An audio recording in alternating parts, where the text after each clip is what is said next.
Peuple pentecôtiste, gloire à Dieu.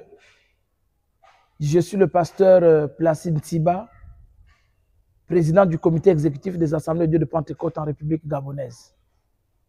Avant mon adresse à l'ensemble de la communauté pentecôtiste, je sollicite qu'on observe une minute de silence en mémoire du pasteur Sambulungu Albert, président de l'église annexe de Mula, dont il fut le créateur.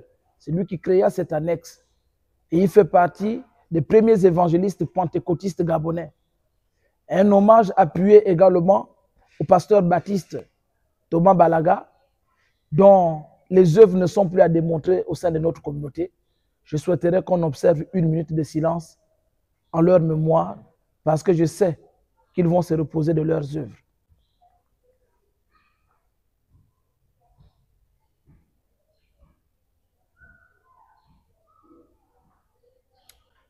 Je vous remercie. Gloire à Dieu encore, peuple pentecôtiste. Je voudrais m'adresser ici aux pentecôtistes de tous bords, tous ceux qui prient aux assemblées de Dieu de Pentecôte. Bien-aimés dans le Seigneur, pour rappel, notre communauté a tant souffert. Elle n'a pas commencé à souffrir avec le comité exécutif. La communauté a connu beaucoup de soucis et nous ne sommes pas à notre première réconciliation. Il y a eu par le passé une réconciliation. Ensuite, au niveau de Franceville, il y a eu une déchirure de notre communauté. Et cette déchirure s'est envenimée, si on peut le dire ainsi, avec la mise en place du bureau du comité exécutif dont je dirige aujourd'hui au cours de l'AG qui s'est tenu à l'église centrale de Libreville en février 2020. C'est au cours donc de cet AG que une partie des pères venus de Franceville, ayant refusé les résolutions de l'Assemblée générale, ont jugé utile de se retirer et plus tard de créer un conseil national. Tout en créant le conseil national, ils ne se sont pas arrêtés en si bon chemin. Ils nous ont esté en justice. Pour la première fois de l'histoire de notre communauté, des frères ont porté plainte à d'autres frères au tribunal. Et vous savez la suite, c'est que le tribunal n'a pas donné une suite satisfaisante. C'est pour dire que la déchirure de la communauté n'est pas née du comité exécutif. Mais il y a bien des choses qui ont précédé cette déchirure. Pourquoi alors devons-nous nous réconcilier, bien-aimés? Je voudrais vous donner quelques paroles bibliques ici. Matthieu chapitre 5, du verset 23 au verset 24. 2 Corinthiens 5, verset 18. Philippiens 4, verset 8. Philippiens 2, verset 3 à 4. Philippiens 2, verset 3 à 4. Et enfin le psaume 127, verset 1. Ces paroles attestent à suffisance que la réconciliation est biblique. Et nous devons nous réconcilier. Pourquoi? Je vais évoquer 4 raisons. La première raison, c'est qu'il y a des messages prophétiques qui nous ont toujours invités à la réconciliation, mais les gens n'en font aucun cas. La deuxième raison pour laquelle nous avons l'obligation de nous réconcilier, c'est que la communauté ne peut pas continuer à fonctionner avec 2 organes et dirigeants différents, mais en utilisant le même récépissé. Qu'est-ce que je veux dire par là? À l'issue du jugement du tribunal du mois de juin dernier, le Conseil national avait été condamné à ne plus utiliser le nom des Assemblées de Dieu de Pentecôte, on ne plus parler au nom des ADP. Et à nous, comité exécutif, le tribunal nous a interdit de poursuivre le Conseil national. C'est une manière intelligente de dire retrouvez-vous, réconciliez-vous. Parce que 2 entités différentes, fonctionnant avec le même récépissé, ça crée une sorte de confusion. Vous voyez que même les événements nous parlent, les événements nous interpellent. Si entre nous, on n'a pas eu la force et le courage de nous asseoir, même le tribunal nous demande intelligemment de nous asseoir. C'est la première raison pour laquelle nous devons, la seconde raison tant pour moi, qui nous amènent à nous réconcilier. La première raison, c'est le message prophétique. Et en parcourant les versets bibliques que je venais d'énumérer, vous comprendrez aisément que nul ne peut échapper à la réconciliation si nous sommes des dieux. Ensuite, le fait que la communauté ne peut pas fonctionner avec deux organes différents, utilisant le même récépissé.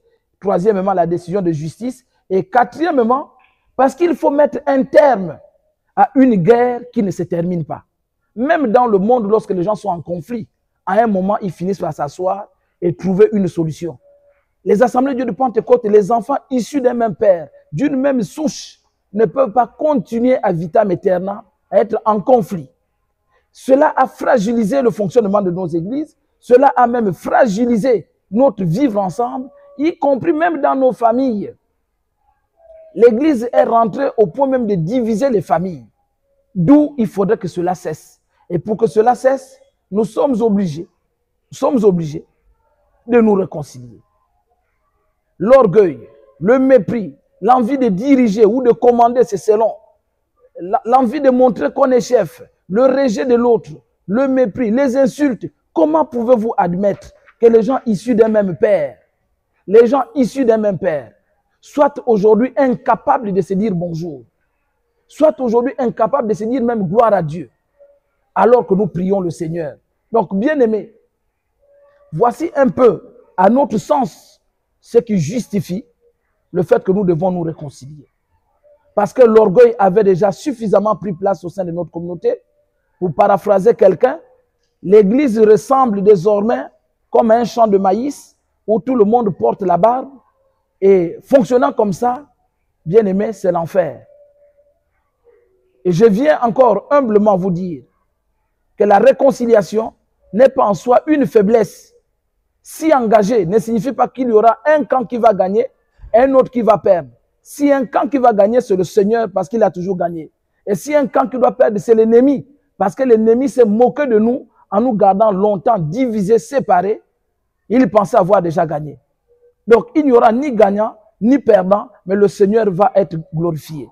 Je vous invite donc humblement à partager cet idéal de la réconciliation, mais qui ne doit pas être un vain mot. Parce que lorsque nous parlons de la réconciliation, au niveau du comité exécutif, nous avons déjà entamé plusieurs démarches, parmi lesquelles les contacts avec le Conseil national, par voie téléphonique et même en présentiel.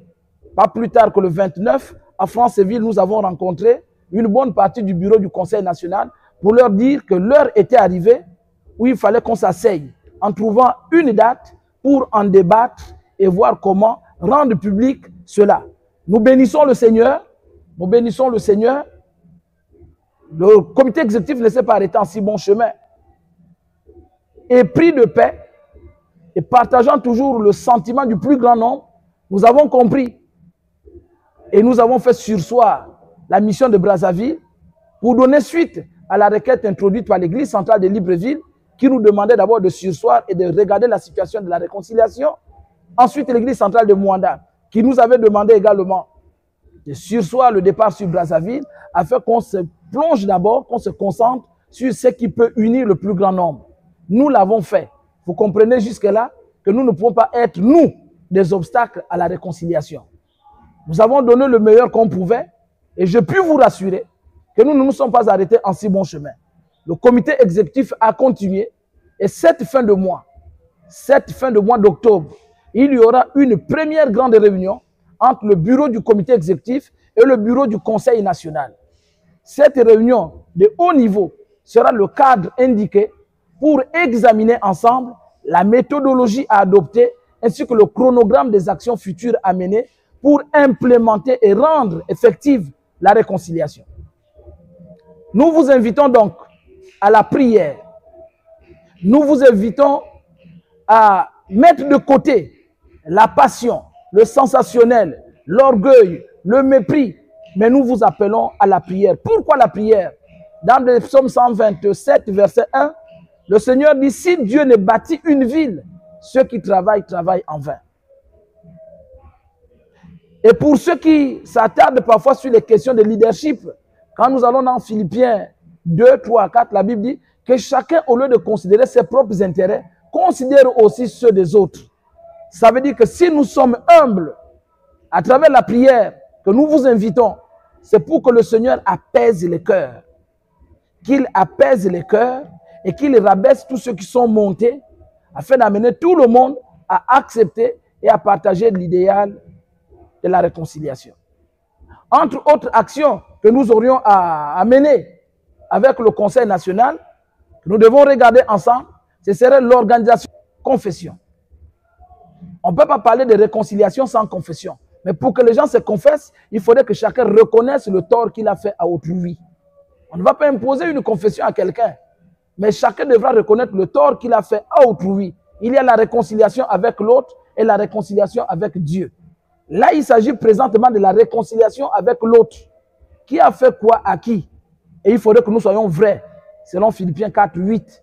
On doit être vrai dans nos confessions. On doit être sincère dans nos confessions pour éviter que les mêmes causes ne produisent les mêmes effets. Si nous faisons une réconciliation à la va-vite, parce que les gens sont pressés, parce que ceci, ça risque de ne pas être pur et vrai. Or, en regardant l'histoire, même la nature est en train de nous enseigner. La nature elle-même est en train de nous parler. Les événements que la communauté est en train de traverser sont en train de nous parler. Alors, frères et sœurs, pasteurs, élèves pasteurs, évangélistes, diacres, prophètes, prophétesses, docteurs, que sais-je encore, tournons-nous résolument vers le Seigneur et ouvrons-nous à cette réconciliation pour que l'Église reprenne ses lettres de noblesse. Que l'Église du Gabon, dont le fondateur avait dit que le réveil partira du Gabon, que cette prophétie s'accomplisse. Donc nous devons regarder ensemble l'organisation de ces confessions. Nous devons ensuite tomber d'accord sur la convocation d'une assemblée générale communautaire, tous bords confondus, pour remettre l'Église sur les nouveaux rails. Et enfin, nous devons regarder la célébration d'un grand culte. Donc, au mois d'octobre, c'est la rencontre d'abord, la fin de ce mois, rencontre Commerce Conseil national. Tout le mois de novembre, nous devons avoir bouclé avec les autres étapes pour qu'en décembre, Dieu voulant, que nous puissions convoquer une grande assemblée générale communautaire qui va se déboucher par la célébration d'un grand culte. Mais bien aimé, on ne peut pas faire d'omelette sans casser les œufs. Je m'excuse de le dire. C'est peut-être pas le lieu, mais c'est aussi le lieu de le dire. Nous voulons des gens vrais. Nous ne voulons pas des gens qui viendront habiller des choses pour les faire éclater plus tard. Il vaut mieux dire une vérité qui fasse mal, qu'elle fasse mal, que de gérer et de dire plus tard. Pourquoi je le dis? Parce que, entre autres points, et le dernier point, ce serait l'examen par le bureau du comité exécutif et le bureau du conseil national de tout ce qui nous a amenés à être éparpillés. Si on ne fait pas cet examen, les mêmes causes risqueront de produire les mêmes effets. Et si ça produit les mêmes effets, nous n'aurons rien fait alors. Et pour éviter cela, parce que nous savons que durant cette séparation, il y a eu beaucoup d'actes qui ont été posés ça et là. Et comme le linge sale se lave en famille, nous vous invitons humblement, respectueusement, à vous tourner dans la prière. Et pour tout ce qui sera comme message prophétique reçu ou songe reçu, vous pourrez nous les transmettre. Au 066 066 68 41 52 066 63 01 41. Tout message reçu, tout songe reçu, vous êtes priés de nous le faire parvenir parce que une réconciliation dont Dieu est l'auteur et il est au centre est une réconciliation réussie. Mais une réconciliation voulue ou montée par les hommes est une réconciliation qui forcément ne va pas plaire à Dieu. Voilà un peu de mots bien-aimés dans le Seigneur. C'est que le comité exécutif, par ma voix, peut dire à l'endroit de toute la communauté. Mais le plus important, c'est de retenir qu'en octobre, là, il y aura une rencontre. Les deux bureaux sont tombés d'accord. Le pasteur Ngayama Maturé et moi avons longuement échangé là-dessus et nous sommes tombés d'accord sur cette date parce qu'il y a d'autres événements, il y a tellement de décès en cours. Et après cette rencontre, chaque entité, le Conseil national se retournera vers ses églises sous tutelle, le comité exécutif se retournera vers ses églises sous tutelle pour regarder tous les points qui ont été de commun accord retenus, validés, pour être traitées et chaque église apportera sa contribution, sa participation pour que les débats soient richement nourris. Regardez, bien-aimés, regardez plus à ce qui nous unit et non à ce qui nous a désunis. Regardez plus à ce qui peut faire de nous des frères et des sœurs.